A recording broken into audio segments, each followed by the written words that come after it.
Adesso lo provo a fare io. Quindi solo sulla fossa nasale si prende la boccetta, si intinge,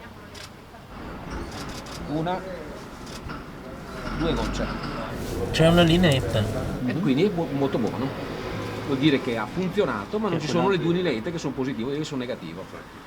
Eccolo il test rapido di ultima generazione. Da oggi, con la firma tra Federfarma, azienda produttrice e distributore, sarà possibile impiegarlo nelle farmacie, 200 al momento in tutto il Veneto, che hanno aderito all'accordo con la Regione siglato 2 settimane fa. Il servizio è rivolto a tutti quei cittadini che vogliono usufruirne in regime privatistico a un prezzo calmierato che abbiamo concordato con la Regione, che è di 26 euro, e è sufficiente prenotare il servizio in farmacia. Si effettua con un tampone rapido nasale e con una risposta immediata. Ad oggi sono circa 5.000 i tamponi eseguiti nelle farmacie che ora con il nuovo metodo potranno incrementare il servizio.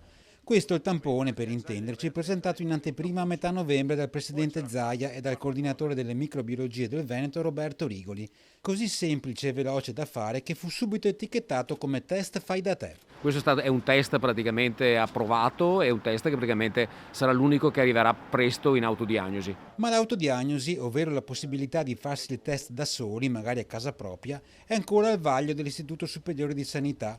Al momento il tampone viene eseguito solo in farmacia da un infermiere e sul fai da te è la stessa Federfarma a precisare. I veneti hanno dimostrato di essere molto responsabili e coscienti, però è evidente che se il cittadino si fa un tampone da sé a casa, il fatto che poi dia riscontro di un'eventuale positività è lasciato alla sua coscienza personale. Sia l'autoanalisi dunque, ma meglio se contestuale all'acquisto del test e sotto la supervisione di un farmacista. Perché la farmacia potrebbe, attraverso il portale regionale, garantire comunque la tracciabilità di questi tamponi.